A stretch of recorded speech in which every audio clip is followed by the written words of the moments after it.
เพิ่มเติมน้ำได้ยินแว่วๆว่าประตูอันเดียว่าทางพ่อน้องน้ำกับแม่ประชันพี่น้อยเนาะแบบบ่ค่อยดีปานใดเนาะแต่ว่าเขาก็จะถามพวกคร่าวๆดีบ่ดีก็จักนี่ได้แล้วพี่น้องคือว่าแบบรุ่นมัดมุ้ยกันประชันเนาะคุมตาจนตาลำประชันจักสิเป็นผู้เป็นเมียหรือว่าเป็นผัวแล้วนี่พี่น้องเดี๋ยวเบิ่งน้ำกันเนาะจะมาได้ใช้แว่นตาไว้ถามทางน้องน้ำผู้เป็นลูกมีการประชันหูจักดีที่สุดเนาะแต่ว่าน้องน้ำบ่อยู่พี่น้องทางอันผู้เป็นพ่อหรือว่าเป็นแม่ไปเอิ้นเพราะว่าน้องน้ำเราไปเพื่อนน้องหลาน้อยเนาะเดี๋ยวรอถ่าจักหน่อยแล้วก็จังถามทั้งน้องเพื่อนแล้วก็ที่ไปที่มาแล้วก็จังสิมอบเพื่อนให้เราเนาะเดี๋ยวสักครู่นะเพื่อนเนาะ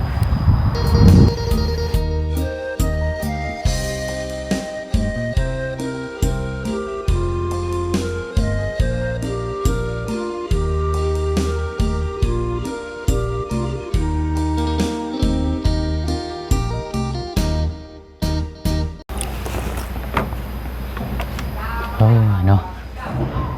คือมาเดดมาห่อนมาเอาเด้เนาะคืออะไรใครย่อยสิเฮ็ดยังได้อันนี้พี่น้องเนาะเดดก็ห่อนเอาเนาะมาอยู่ห่มนี่แหละมื้อนี้กับพี่น้องเนาะอยู่กระตูบหมองเก่าเมืองเดิมพี่น้องเนาะที่เฮาฮู้จักกันถือว่าเปิดภาพมาช่วงบ่ายโมงมื้อนี้ก็นี่แหละพี่น้องเนาะสิเข้าไปเยี่ยมยามเคสของทางน้องน้ำอีกเนาะแต่ว่าก็จะมีมอบน้ำมันนี่กับพี่น้องเนาะพอดีมีทางง่ายใจดีพี่คนเก่าคนเดิมที่ไปแช่งมอบปัจจัยให้คนหน้าอะไรพี่น้องเนาะมื้อนี้กับทางง่ายเพิ่นฝากมาให้ทางบุเชียงนี่เป็นสะพานบุญมอบส่งต่อให้ทางน้องน้ำนี่แหละพี่น้องเนาะกราบสบายดีและสวัสดีพ่อแม่พี่น้องเบิดสุขูสู่คนมาพบมาเจอกันอีกคือเก่าคือเดิมพี่น้องเนาะแล้วพี่น้องเนาะก่อนจะเข้าไปครับไปชมเนาะทักทายพี่น้องเด้อเนาะอยู่เมืองใดแข่งใดเป็นจังใดเนาะผ้าพลอากาศตกคือกันอยู่บอกพี่น้องเนาะเฮ็ดหอนออกได้ช่วงนี้กันเนาะกำลังระบาดนักอยู่บ้านบ่เชียงกับเมื่อวานนี่เนาะผ้าฝนตกพี่น้องอยู่บ้านโคกใหญ่น้ำจนล้นให้ล้นทางถือว่าปีนี้นี่ผลดีขนาดเลยปีนี้พี่น้องเนาะซึ่งอยู่นี่ก็อยู่เซโปนเขานี่ก็ตกซุมื้อได้เมื่อวานนี่ก็ตกมื้อนี้ก็ย่านบ่รอดหรอกพี่น้องเอ้ยตกคือเก่าแต่ว่ายังบ่ทันได้ถึงขวบเนาะพี่น้องเนาะเอาอะไรเนาะก็ผู้ดีเพิ่มเติมน้ำได้ยินแว่วๆว่าประตูอันเดียว่าทางพ่อน้องน้ำกับแม่ประชันพี่น้องเนาะแบบบ่ค่อยดีปานใดเนาะแต่ว่าเฮาก็จะถามพวกคร่าวๆดีบ่ดีก็จักนี่ได้แล้วพี่น้องคือว่าแบบรุ่นมัดมุ้ยกันประชันเนาะคุมตาจนตาลำประชันจักสิเป็นผู้เป็นเมียหรือว่าเป็นผัวแล้วนี่พี่น้องเดี๋ยวเบิ่งน้ำกันเนาะจะมาได้ใช้แว่นตาไว้จักมีการประชันมุ้ยกันเมื่อวานนี่พ่อน้องน้ำกับแม่เราเนาะจะเกิดเหตุอย่างไรพี่น้องกันสิว่าเขาน้ำซ้ำปลาพ่ออยู่พ่อกินกับโบแม่นนะพี่น้องเนาะว่าเขาในเล่าเราก็ยังเต็มมือคือเขาอยู่ยังมาบ้านเฮือนชาหนึ่งคือว่าเน้นนาถาวรเนาะเอาเบิ่งแล้วน่าจะพิษได้เรื่องจิตใจในเกี่ยวกับในครอบครัวอะไรเพียงเนาะนะครับมิแต่ว่าสีทำทั้งน้องน้ำผู้เป็นลูกและน่าจะหูจักดีที่สุดเนาะแต่ว่าน้องน้ำบ่อยู่พี่น้องทั้งอันผู้เป็นพ่อหรือว่าเป็นแม่ไปเอิ้นเพราะว่าน้องน้ำเราไปเพื่อนน้องหลาน้อยเนาะเดี๋ยวรอถ่าจักหน่อยแล้วก็จังถามทั้งน้องเพื่อนแล้วก็ที่ไปที่มาแล้วก็จังสิมอบเพื่อนให้เราเนาะเดี๋ยวสักครู่นะเพียงเนาะ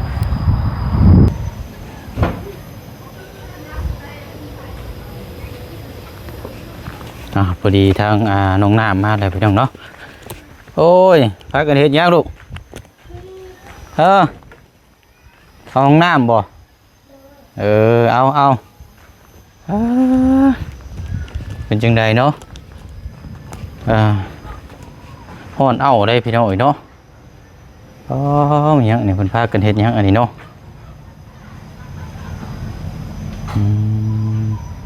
หมักเงี้ยวพี่น้องเนาะทางน้องน้ำพี่น้องได้ว่าเพิ่นไปบ้านน้องละน้อยแต่เราเห็นเวียกอยู่นี่พี่น้อง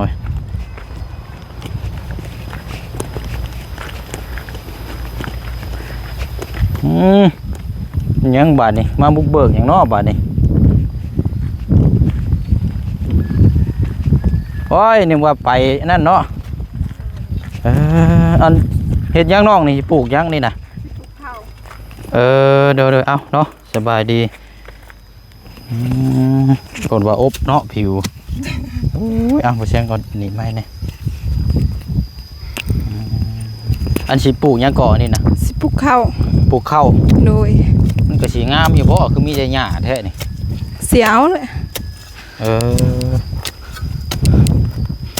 โอ้ยไปทางเท่านั้นได้บ่คือฮอนแดดแท้นี่หมองลุ่มพุ่นอันนี้ก็อันปลูกคือกันบ่ โดย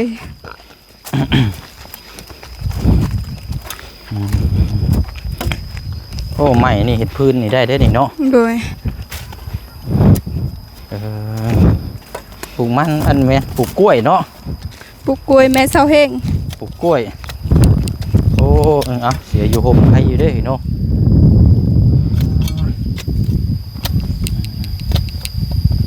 อันน่ะให้อันอยู่พุ่นในสาแล้วคักแล้วบ่ซะเนาะ อยู่ใส่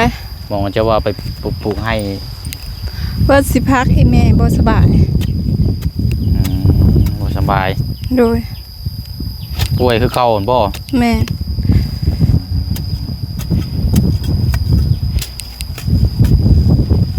เอาเนาะแทนเราไปใช้สาแม่เจ้า อยู่ใส่ยันไปหาหน่อไม้แล้ว ฮะ ยันไปหาหน่อไม้แล้ว ไปหาหน่อไม้บ่ โดย หรือว่าอันนอนอยู่เทิงหั่น ยันเพิ่นไปหาหน่อไม้บ่ฮู้กัน บ่แม่นว่าอยู่เทิงหั่นบ่จัก บ่ฮู้ ช่วงนี้อันเฮ็ดงานยังเสียเจ้าเฮ็ดเวียกเฮ็ดหยังซะเนาะ เสียยามันเสียยาเข้า ก็ยังเฮ็ดเวียกแบบอันนี้อยู่เนาะ โดย เออเอาเนาะเดี๋ยวถามพูดคุยนํกันก่อนอันน้องคือได้ยินว่าพ่อกับแม่เป็นหยังก่อนเพิ่นผิดกันใช่บ่ บ่ฮู้ไผเปล่า ฮะ ไผเปล่า นินทางอันประตูนั่นแล้วบอกให้ฟัง บ่ ฮะ บ่ฮู้คือกัน เอ้าเจ้าอยู่กันบ่ฮู้บ่ บ่ฮู้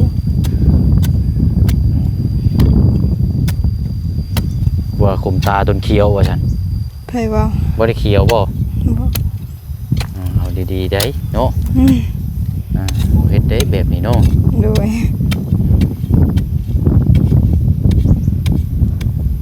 อันคือว่าได้เนาะนี่เจ้าก็บ่อยู่พี่น้องเจ้าไปหาหน่อไม้ แม่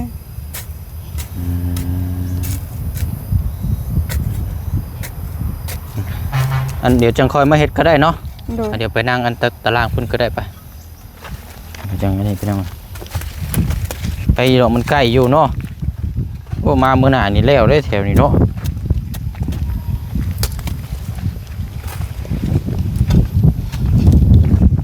ให้เฮ็ดให้สวนโอ้ยช่วงนี้เนาะแดดร้อนเอาครับ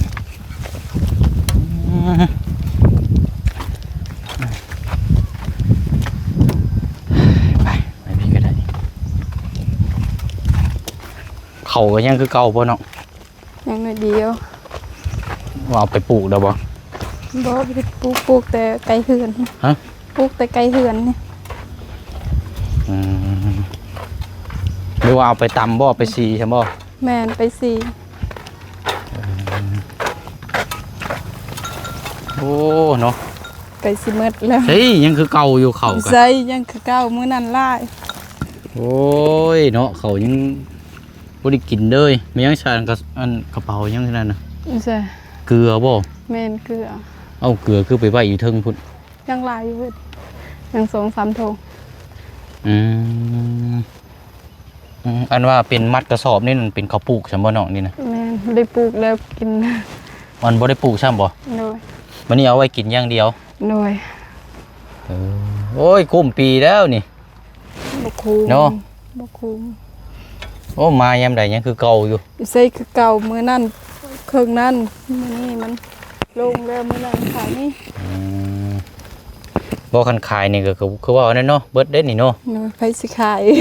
ขนาดกินยังบ่คุ้ม เอาเนาะ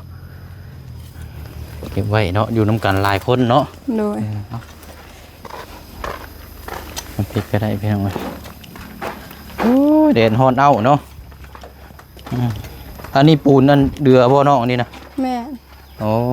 เอาไปเฮ็ดหยังสบัดนี้นะ จักเฮ็ดหยัง จะเอาเก็บไว้ก่อนเนาะ โดย เก็บไว้ว่าสิตัวเติมหมองใดเนาะ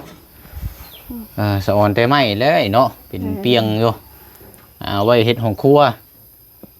ตัวเติมห้องครัวดินบล็อกนี่ก็ยังหลายอยู่เนาะยังเฮ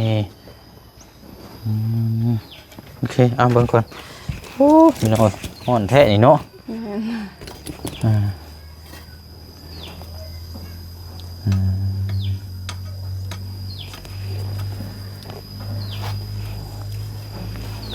ยันว่าอันพ่อกับแม่พิดกันสิดอกก็เลยถามเบิ่งยินกระเจ้าทางบ้านอันประตูอันเดียวเว่าให้ฟัง บ่ฮู้ ว่าสิบ่ฮู้หยังสักอย่างถ้าเจ้าเนาะ พ่อแม่พิดกันก็บ่ฮู้นำเขา อืม ก็บ่ได้เห็น กลุ่มตาเขียวอยู่บ่คือว่ากลุ่มตาเขียวคนใดคนหนึ่งนี่แหละประตูนี่แหละเหรอบ่ เป่ามั่ว บ่ได้แต่ว่าบ่ได้กลุ่มตาเขียวบ่ บ่ อืมหอยบ่เฮ็ดได้เนาะ โดย อันตรายได้เนาะตีไปแทงกันหอยเบ้าคุมเจ็บคุมปวดอันตรายได้อืมโอเคเนาะเอาบ่เป็นหยังพี่น้องดีแล้วเนาะคันว่าบ่เป็นหยังกันเสียงหยังเสียงต่ำยังเนาะ จะกลอกเป็นยังไงนากี่อะเด้ออย่าตายเหรอ ฮะ ผมยังก็ตามเป็ด ตำบักพริก แม่ ให้ตำบักพริก บ่ฮู้กันยันเด็กน้อยจะไปทำเนี่ยหยุดไว้จะกลอกเป็นเตียวไงไงเด้อแล้วอย่าตายเหรอ ลูกอันน้องเจ้าบ่ บ่ฮู้คือกัน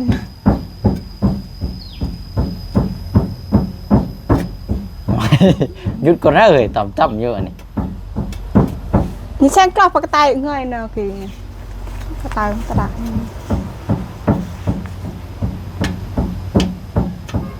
เอาแล้วได้บาทนี่พี่น้องเอ้ย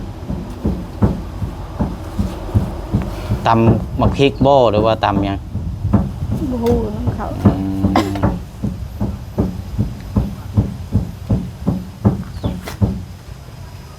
เอาอย่าเพิ่นครับเนาะเอาเฮ็ดในอยู่ในกินเนาะเอามื้อนี้ก็เข้ามาเยี่ยมมายามมาอัปเดตนำกันถามไทยผู้ดีอันทางอันอ้ายเพิ่นฝากเงินมาให้มอบให้อีกเด้อ โดย อันเจ้าได้คุยกับเพิ่นใช่บ่ โดย เป็นผู้บ่าวบ่นี่น่ะ บ่ เป็นแบบใดซั่น ผู้เขาให้ก็เอาเลย เพราะว่าเพิ่นโทรมาล้มน่ะเป็นผู้บ่าวบ่หรือว่าเป็นแบบ บ่ แบบอายุประมาณส่ำใด เดี๋ยวถามอายุเพิ่นอยู่บ่ บ่ได้ถาม ถามเพิ่นโทรมาเด่นแบบว่าถามแบบได้น่ะเนาะการกินการอยู่จังซี่บ่ โอ้โห เพราะว่าคุยกันโดยตรงเลยนี่บ่เชิงบ่ฮู้นำได้แต่ว่าง่ายเพิ่นฝากมาผ่านให้มอบให้รอบที่3เลยนี่เนาะพอได้ชื่อพริกเกลือไปเลยพริกนัวอะไรพี่น้อยก็บ่ดวงบ่หลายเนาะเอาเนาะอันห้องน้ำลูกกรลูกหยังอันเจ้าน่ะชื่อเองบ่ตอนนั้นน่ะ บ่ลุงโนดซื้อ จุมเจ้าบ่ได้ซื้อใส่เองเนาะ โดย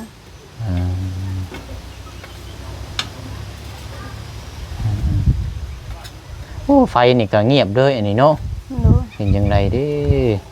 ยินลุงหนวดว่าสิอันบ่มาดึงเอาไฟเข้าอันนี้แหละพี่น้องห้องน้ำนี่แหละแต่ว่าจะดึงจากสายตัวนี้มาพ่วงไปพุ่นเบิ่งนี่นะว่าเอาน้องอ่ะนี่เด้อ โดย คือเก่าเนาะจำนวน300,000 กีบอันนี้จะเอาไปซื้อยังน้องนี่นะ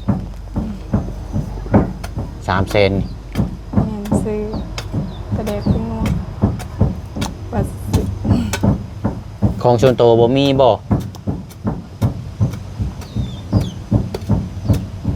เดี๋ยวว่าเก็บไว้ อ๋อเงินลายยักษ์นี่เนาะ ส ใส่เงินหลาย เห็นวะ เออเอานั่นแหละพี่น้อยเอาน้องๆเด้อ300,000กีบ ขอบใจ เงินทางง่ายผู้เก่าผู้เดิมเด้อเป็นการซื้อโปรส่งของน้ำเนาะเห็นว่าได้ทางติดต่อเพิ่นก็จังแชทบอกทางง่ายเพิ่นก็ได้ว่าสิมามอบหมายแล้ว โดย ว่าเพิ่นติดต่อมานะเนี่ยเนาะทางอ้ายจังหยังเจ้าก็ไปเฮ็ดเวียกเฮ็ดงานคือเก่าบ่เดี๋ยวนี้ก็เนาะ ไป อ้ายเจ้านะ แม่ ยังบ่ทันได้เมียบ่ ยัง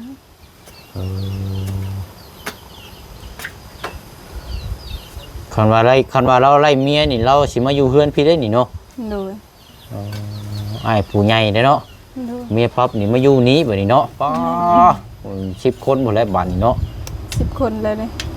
เดี๋ยวนี้ก็10 คนแล้ว โดย คันมาเพิ่มอีกแม่น2เป็น12บัดนี้บ่ 11 เป็น11 คน โดย เป็นดูมกันอยู่นี่แหละนี่เนาะเพราะว่าคนอยู่เทิงพี่นี่ถ้าเอาลูกเอาเมียนี่คือผู้หญิงนี่สิมาอยู่เฮือนผัวเนาะ โดย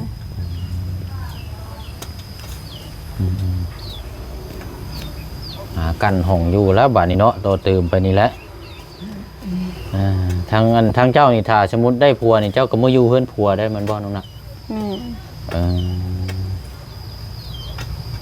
เอาถามมาอยู่พี่เด้อนี่บ่ได้บ่ อยู่นี่กันได้คือกัน แต่ว่าเฮาต้องเสียฮีตเสียหยังแบบซี่บ่ บ่ บ่ได้เสียบ่ เสียบ่ได้หลาย อืม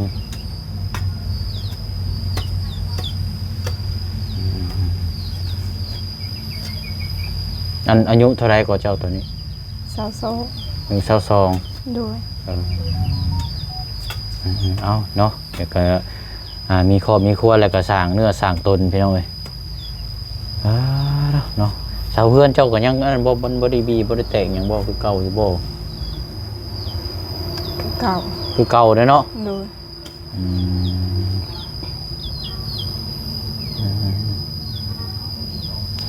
อันทางน้องนุ่งด้วยสิไปอันกินข้าวกินน้ำเบิดแล้วบ่ทางน้องเจ้า โอ้จักเขากินแล้วจักยังบ่เขากินแล้ว จะกินบ่กินแล้วบ่ฮู้ได้เนาะ โดย เอา กินไผกินมัน กินไปกินมันต่างคนต่าง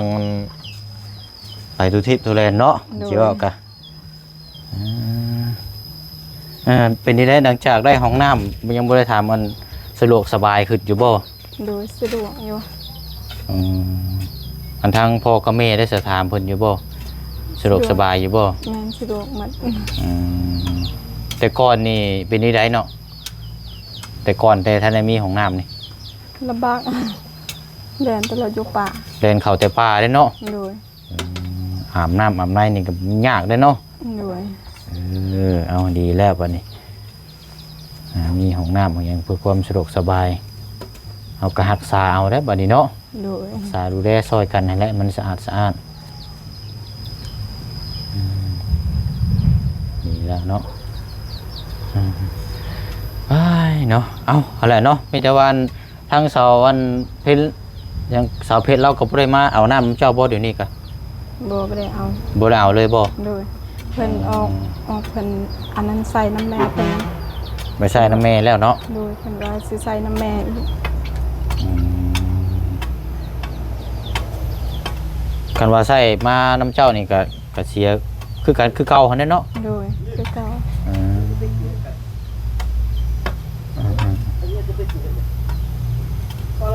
โอ้น้ำใส่ลำบากเลยพี่น้องเรื่องสาวเพชรนี่กันจะคิดจังไดเนาะเอาละสาวน้องน้ำมีแต่ว่านบมือเนาะ โดย ฝากขอบขอบใจทางง่ายเพิ่นเด้อ โดย บอกให้เพิ่นนะครับในหูแน่เนาะ อายใจดีนำเด้อที่ฝากเงินให้น้องน้ำขอให้อยู่ดีมีแฮงขอให้ร่ำขอให้รวยพัฒนาสิ่งใดขอให้ได้สิ่งนั้นความเจ็บให้ได้ความไข้อย่าให้มีเด้อสาธุและขอบใจทางเบาเสียงนำเด้อขอให้อยู่ดีมีแฮงขอให้ร่ำขอให้รวยพัฒนาสิ่งใดขอให้ได้สิ่งนั้นความเจ็บให้ได้ความไข้อย่าให้มีสาธุ เอาอันนี้เนาะก็ตามนั้นแหละพี่น้องเนาะว่าเขาเข้ามานี่ก็ทุกเทื่อก็มีการมอบแล้วก็ถาโบนี่กับจะบอกเข้ามามีการเวียกงานเข้ามาเบสกับพูดคุยน้ำกัน เอาซะเด้อตามนั้นแหละเนาะบ่ใช่สิเดินทางก่อนเด้ออันสิเข้าไปหาเยี่ยมยามทางน้องซอนก่อนบัดนี้เนาะน้องซอนนี่ก็เป็นพี่น้องกันแล้วเจ้าก็เนาะอืมโอ้ขยันแฮงเด้อน้องซอนเฮ็ดเวียกนี่ยามล้มเอาตายแล้วแหละนะครับบ่ได้เรียกว่าเอาเนาะมีแต่ว่าหั่นแหละ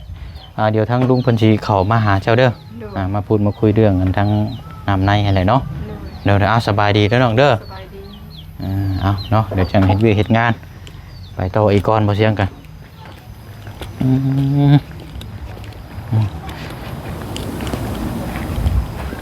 เอานั่นแหละพี่น้องเนาะอันนี้ก็สายยางยาว40เมตรเอาไว้ปลูกผักปลูกหยังก็ดึงไปเลยเนาะจังสะดวกสบายของปลูกของพังบ่ฉะนั้นก็เป็นหมากได้อันนี้ก็เนาะเอาเนาะตัดภาพเปิดกล้องมากันนี่แหละพี่น้องเนาะรูปแบบบ้านเฮือนชาวเฮือนชาติก็ยังสีองต้องคือเก่าคือเดิมพี่น้องเนาะมื้อนี้ก็แวะมาหาทางน้องน้ำเนาะมาเป็นสะพานบุญในทางอ้ายใจดีเด้อนอกจากฝั่งไทยพี่น้องเนาะเพิ่นก็มาซื้อประสงค์ออกน้ำเนาะเป็นเงินปัจจัยจำนวนก็300,000 กีบเนาะจังได๋ก็ขอมุกขอบใจทางอ้ายหลายๆเนาะขอให้อยู่ดีมีแห้งอยู่เย็นเป็นสุขสุขกายทุกใจทั้งผู้ให้และกระทั่งผู้หับเด้อเนาะแล้วกระทั่งผู้ชมพี่น้อง FC เบิดสุขคนเนาะเอาลาไปก่อนเด้อพี่น้องเด้อพบกันในคลิปหน้าเนาะบ๊ายบายเด้อพี่น้องเด้อ